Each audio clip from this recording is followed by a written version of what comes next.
Bom, boa noite a todos. Eu sou o Samuel, né, e eu vou falar sobre a história do ensino da filosofia no Brasil e alguns comentários, né, do nosso grupo. No caso, o grupo tem como participantes eu, Samuel e o Christian, tá? Então, vamos lá. Bom, a primeira coisa que a gente tem que entender é que o Brasil ele foi colonizado por portugueses e por católicos, né? Então, obviamente, a introdução do estudo da filosofia se deu por essa linha, ok? Então, os jesuítas foram os responsáveis pelo primeiro ensino da filosofia no Brasil, tá? E eles tinham esse objetivo de catequizar os povos da colônia, né, os índios, e fortalecer a fé cristã, tá? Então, essas ideias católicas, né, elas dominavam e você não tinha muito espaço para outras ideias, né? E nesse período, a Europa estava vivendo a revolução científica, né? Você tinha toda aquela questão da filosofia moderna, Descartes, Hume, né? A revolução científica com Bacon, Galilei, enfim, né? Então, a gente já começa a perceber aí um fragmento, né, de que o ensino da filosofia no Brasil vai seguir uma linha de que depende muito de qual é a elite dominante, tá? E a gente vai ver isso aqui durante o passar da história, tá? Então, você tem esse período, né, que os católicos, eles dominam o ensino da filosofia no Brasil. Então, é aquela coisa, né? É uma visão cristã com comentários de tendência aristotélica, né, e tomista, né? Uma coisa que para muitos filósofos da época já estava ultrapassado, né? Então, depois de um certo tempo, Marquês de Pombal ele expulsa os jesuítas, né? E ele começa a introduzir ideias liberais no ensino da filosofia, tá?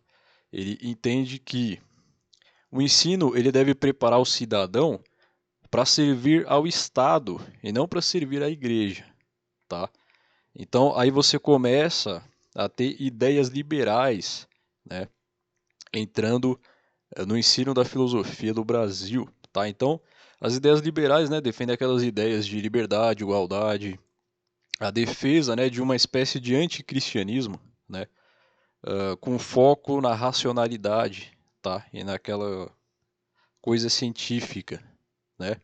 Até por conta de uma influência francesa no Brasil, ok? Então, aquilo que era tradicional, né, do pensamento católico começa a ser questionado e criticado, tá bom? Então, houve a introdução de uma questão e de um pensamento mais racionalista, tá? Então, nesse período você tem muitas reformas, né, dentro das universidades, novos livros, novos professores, porque eles realmente queriam fazer uma revolução no ensino da filosofia, tá? Então, nós temos um terceiro período, né, depois que Dom João VI vem para o Brasil ele começa a ser um polo de comércio mundial, tá? E isso contribui para o florescimento de novas ideias, tá? Então, nesse período, a filosofia e o ensino no Brasil estavam voltados para a formação profissional, tá?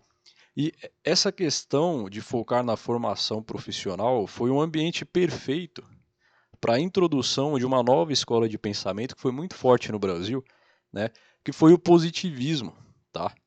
Então, em 1891, Benjamin Constant decretou reformas na educação com um viés totalmente positivista, né? E a gente sabe que o positivismo ele deixou as suas marcas não só na educação, como na política e no próprio exército brasileiro, ok? Então, durante o século XX, né, a gente tem inúmeras legislações, né, no campo da educação brasileira, mas a filosofia nunca foi destaque. Em alguns momentos a filosofia ela entra, em alguns momentos ela sai, mas ela sempre foi vista como algo meio secundário, assim, né? Não de suma importância, né? Até que em 1971 a filosofia é expulsa de todos os currículos escolares para dar lugar à educação moral e cívica né, durante esse período da ditadura militar. Até que somente em 2008 a filosofia retorna ao currículo do ensino médio e permanece até os dias de hoje, né? Então, mas será que ela vai permanecer até quando? E essa é a questão que entra o comentário do grupo, tá? Então, a gente observou que a história da filosofia, né, do ensino da filosofia no Brasil, não só a história do ensino da filosofia, mas a própria história do Brasil, né, a gente vê que é uma história seguida de golpes, né, e de uma busca pelo domínio de certas elites, né? Então a gente percebeu que o ensino da filosofia, né, desde o período católico, o período um pouco mais liberal, o período um pouco mais positivista, ele é determinado pela classe ou pela elite dominante, né? Então, o primeiro ensino da filosofia cristão, né, o período cristão, o ensino da filosofia foi um método para você defender os interesses dos religiosos, né? Então, depois disso, a filosofia liberal, ela defendia os interesses da burguesia, né? E que trazia ideias europeias para dentro do Brasil, né? Depois disso, você tem uma terceira escola, que é a escola positivista, né? Que tem aquela visão completamente tecnocrata, né? De formar técnicos. E depois você tem um período ali de ditaduras no século XX, né? Getúlio Vargas, enfim. E você tem a ditadura militar, né? Que acabou com a filosofia. Então, a gente percebe que existe uma relação, né? Entre classe dominante e pensamento, né? Então, é só aquilo, né? Quando a igreja domina, é só o pensamento cristão. Quando os liberais dominam, é só o pensamento liberal, né? Não pode ter o pensamento cristão porque é coisa do passado, é irracional, né? Então, quando a ideia positivista ela domina, não pode nem ter religião e nem ideias, porque precisamos formar pessoas técnicas, né, e profissionais técnicos. E quando você tem a ditadura militar, não precisa de filosofia, a gente precisa de uma educação moral e cívica, porque filosofia é coisa de comunista, né? Então a gente percebe que sim, existe essa relação, né, entre o ensino da filosofia que atende os interesses da classe dominante. E isso não pode acontecer, tá? Nós defendemos que as pessoas elas podem ter a visão delas, só que tem que ser apresentado todas as escolas de pensamento, tá? O ensino da filosofia não pode estar fechado e restrito aos interesses dos donos do poder, né? Então, a gente defende que todas as escolas de pensamento devem ser apresentadas, independente de eu gostar ou não, né? Porque só assim, apresentando todas as escolas de pensamento e não censurando, né? No período da igreja só tinha ideias da igreja. No período liberal, não pode ter ideia da igreja. No período positivista tecnocrata, não, é só a formação.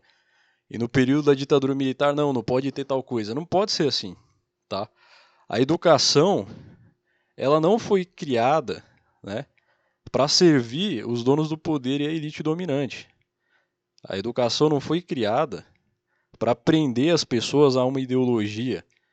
A educação ela tem que ser livre.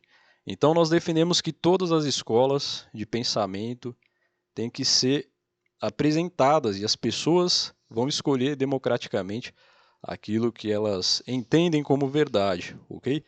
Então, entendemos que o ensino da filosofia, né, não é uma coisa plena de fato, ela defende os interesses dos poderes, né? E hoje em dia a gente vê um cenário parecido, né? A gente tem um governo que entende que a reflexão não é muito importante, né? Entende que a filosofia talvez seja um instrumento dos inimigos ideológicos deles lá. E alguns entendem que o ensino da filosofia no Brasil pode estar em risco, né?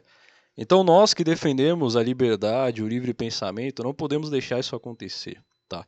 A gente tem que ter consciência, entender essas coisas e defender sempre a liberdade, o livre pensamento, tá? E nós como professores, né, Temos que ter a consciência de que devemos apresentar todas as escolas de pensamento, tá? Para que os alunos decidam democraticamente, tá? Que eles entendam, não, essa escola aqui para mim faz mais sentido, né? Essa escola aqui para mim faz mais sentido, tá?